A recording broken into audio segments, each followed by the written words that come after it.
Logarithms की advance applications जैसे कि डिफरेंशिएशन और इंटीग्रेशन हैं, उन्हें पढ़ने से पहले आपको लॉगरिथमिक रूल्स का मालूम होना ज़रूरी है। ये एक बेसिक लॉग इक्वेशन है जिसमें b बेस है, a आर्ग्यूमेंट है और c एक्सपोनेंट है।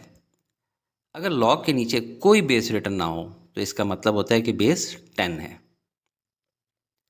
नेचुरल लॉग जिसको ln भी लिखते हैं, इस केस में कभी भी बेस नहीं लिखी जाएगी क्योंकि इस केस में सिर्फ एक ही बेस होती है e। अगर आपको एक्सपोनेंशियल इक्वेशन गिवन हो तो उसको सॉल्व करने के लिए लॉगरिथम लेंगे। एक बार आप इक्वेशन की लॉगरिथमिक फॉर्म और एक्सपोनेंशियल फॉर्म दोबारा देख लें। लॉगरिथमिक फॉर्म में b बेस है, a आर्ग्यूमेंट है और c एक्सपोनेंट है। एक्सपोनेंशियल फॉर्म में लिखेंगे तो बिल्कुल आसान है। अब b बेस है, c एक्सपोनेंट है और अपनी एक्सपोनेंशियल लोकेशन पे आ चुका है और a आर्ग्यूमेंट है। चलें एक क्वेश्चन देखते हैं लॉगरिथमिक फॉर्म में। इसको अगर हम एक्सपोनेंशियल फॉर्म में कन्वर्ट करें तो बनेगा 2 raise power x is equal to 128। और हम सिंपल कैलकुलेटर से या ज़ुबानी भी जानते हैं कि 2 raise power 7 is equal to 128 होता है। इससे क्लियर हो गया कि x इज इक्वल टू 7 है। चलें अगर हम नंबर 3 को log टू द बेस 5 की शक्ल में लिखें तो आर्ग्यूमेंट क्या होगा।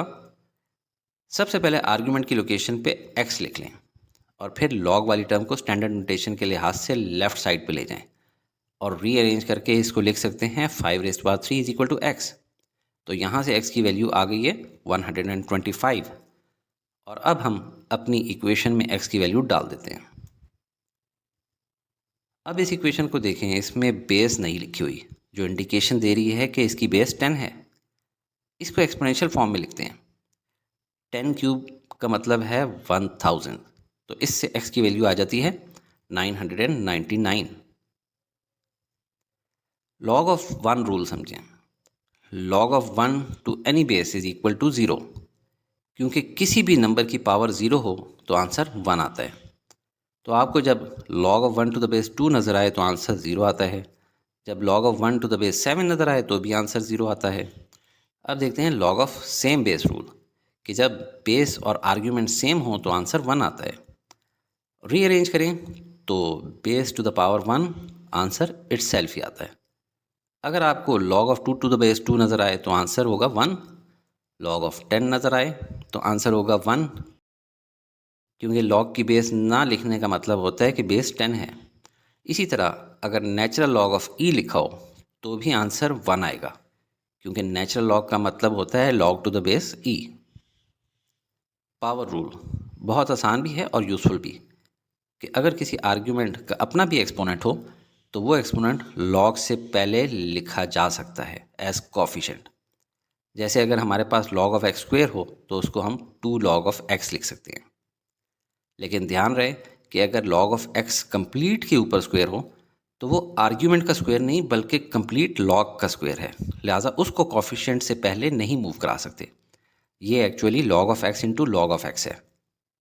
पावर रूल की ही एक और शक्ल रेसिप्रोकल रूल भी नज़र आती है। मिसाल के तौर पे negative log of a to the base b है तो इसको हम log of 1 over a to the base b लिखते हैं, क्योंकि नेगेटिव साइन का मतलब है -1 जो कि ऊपर जाके पावर -1 हो जाएगा, जो कि 1 ओवर a के इक्वल होता है। पावर रूल का एक इम्पॉर्टेंट इस्तेमाल ये है कि इसकी मदद से हम एक्सपोनेंट से वेरिएबल को रेस्क्यू कर सकते हैं। जैसे कि इस एग्जांपल में हमारे पास 5 is equal to 3 raise power x है। हम दोनों साइड्स पे log ले लेंगे और फिर x को नीचे एज कोफिशिएंट ले आएंगे, यानी रेस्क्यू कर लेंगे। और अब हम इजीली x की वैल्यू निकाल सकते हैं दोनों साइड्स को log ऑफ 3 से डिवाइड करके, और कैलकुलेटर से x का आंसर निकाल लेंगे। और ये बेसिक वजह है कि हम एक्सपोनेंशियल इक्वेशंस को सॉल्व करने के लिए लॉगरिथम्स यूज़ करते हैं। अब इस इक्वेशन के ऊपर पावर रूल अप्लाई करके देखें। दोनों साइड्स पे log ले लेंगे। अब हम अपने एक्सपोनेंट्स को रेस्क्यू कर सकते हैं नीचे कोफिशिएंट्स वाली लोकेशन पे, और अब ये सिंपल अलजेब्रा बन जाएगी। लेफ़्ट साइड पे log 2 को अंदर x प्लस 2 से मल्टीप्लाई कर दें और फिर x वाली टर्म्स को लेफ़्ट साइड पे ले आएँ और बाकियों को राइट साइड पे। अब लेफ़्ट हैंड साइड में से x को कॉमन ले आएंगे और यूँ हम x की वैल्यू निकाल सकते हैं। अब आते हैं प्रोडक्ट रूल की तरफ। अगर हमारे पास log बेस b हो विद आर्ग्यूमेंट xy तो हम इसको 2 लॉग्स में एक्सपेंड कर सकते हैं as log of x to the base b plus log of y to the base b। Students इसको एक्सपेंड करने में अक्सर मिस्टेक्स करते हैं और प्लस की जगह मल्टीप्लाई कर देते हैं। इसी तरह दो एल्गोरिथम्स प्लस होते हुए नजर आएँ तो उनके आर्ग्यूमेंट्स को ऐड कर देते हैं। इन दोनों गलतियों से बचना है। और क्वोशंट रूल क्या होता है? अगर हमारे पास log बेस b हो with argument x over y तो हम इसको 2 लॉग्स में एक्सपेंड कर सकते हैं as log of x to the base b minus log of y to the base b। Students इसको एक्सपेंड करने में जो कॉमन मिस्टेक्स करते हैं कि इसको log of x over log of y लिख देते हैं और दो एल्गोरिथम्स का डिफरेंस नज़र आ रहा हो तो उसके आर्ग्यूमेंट्स का डिफरेंस ले लेते हैं। इन दोनों गलतियों से भी बचना है। तो प्रोडक्ट और क्वोशंट रूल का मकसद मल्टीपल आर्ग्यूमेंट्स होने पे एक लॉग को एक्सपेंड करके मल्टीपल लॉग्स बनाना होता है, या फिर मल्टीपल लॉग्स होने की सूरत में कंबाइन करके सिंगल लॉग में कन्वर्ट करना होता है। यूँ भी कह सकते हैं कि सिंगल लॉग को एक्सपेंड करने के लिए या मल्टीपल लॉग्स को कंडेंस करने के लिए लॉगरिथम्स के प्रोडक्ट और क्वोशंट रूल यूज़ होते हैं। तो चलिए कुछ हॉरर किस्म की एग्जांपल्स दिखाता हूँ जो कि बहुत आसान होती हैं, आप ऐसे ही डर रहे होते हैं। इस एग्जांपल को देखें। इसमें न्यूमरेटर भी है, डिनोमिनेटर भी है, वेरिएबल्स भी बहुत सारे हैं, कोएफिशिएंट भी है, पावर्स भी हैं और बेस भी है। अगर इसको एज अ होल देखें तो बहुत ही हॉरेबल लगता है, मगर आप इसके न्यूमरेटर और डिनोमिनेटर को अलग अलग देखें तो परेशानी की बात नहीं है, क्योंकि सिंगल लॉग है। इसका मतलब है इसको एक्सपेंड करना पड़ेगा। जितने भी नंबर्स और लेटर्स न्यूमरेटर में हैं उन सबको अपना अपना पॉजिटिव लॉग मिलेगा और हर नंबर और लेटर जो डिनोमिनेटर में है उसे अपना अपना नेगेटिव लॉग मिलेगा। अब इन सब को रीअरेंज कर लें। शुरू वाला पॉजिटिव साइन ख़त्म हो जाएगा और एक्सपोनेंट को लेफ़्ट साइड पे कोएफिशिएंट में उतार लें पावर रूल की मदद से, तो हमारा फाइनल आंसर ऐसा दिखेगा।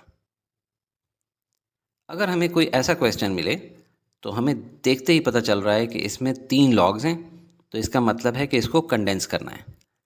लेकिन पहले ये देखें, कंडेंस करते वक्त हमारे पास रूट्स और कोएफिशिएंट्स नहीं होने चाहिए। तो इसको हम इजीली फिक्स कर सकते हैं 2 को x के एक्सपोनेंट में मूव करके और स्क्वायर रूट को रीराइट करेंगे x टू द पावर 3/2 लिख के। अब हम सिंगल लॉग विद बेस 5 लिख सकते हैं। एक बड़ी सी फ्रैक्शन लाइन ड्रॉ करके पॉजिटिव लॉग्स वाले आर्ग्यूमेंट्स ऊपर लिख लेंगे और नेगेटिव लॉग्स वाले आर्ग्यूमेंट्स नीचे लिख लेंगे और इसको मज़ीद सिंप्लीफाई कर सकते हैं ऊपर x पावर 5/2 आके और फाइनली x पावर 1/2 बचेगा। ये क्वेश्चन थोड़ा डिफरेंट लग रहा है, मगर ये भी वही चीज़ है। हमें 2 लॉग्स नज़र आ रहे हैं, हमने इसको कंडेंस करना है सिंगल लॉग में। कंडेंस करने में पॉजिटिव लॉग के साथ वाले आर्ग्यूमेंट्स ऊपर न्यूमरेटर में और नेगेटिव लॉग के साथ वाले आर्ग्यूमेंट्स नीचे डिनोमिनेटर में आ जाएंगे। अब हम न्यूमरेटर और डिनोमिनेटर के फैक्टर्स बना लेते हैं। न्यूमरेटर a² माइनस b² का फॉर्मूला है, तो बन जाएगा x minus 4 into x plus 4, जबकि डिनोमिनेटर को हम फैक्टराइज करके लिख सकते हैं x minus 4 into x plus 2। Similar terms cancel out हो जाएंगी और ये हमारे पास फाइनल आंसर बचेगा।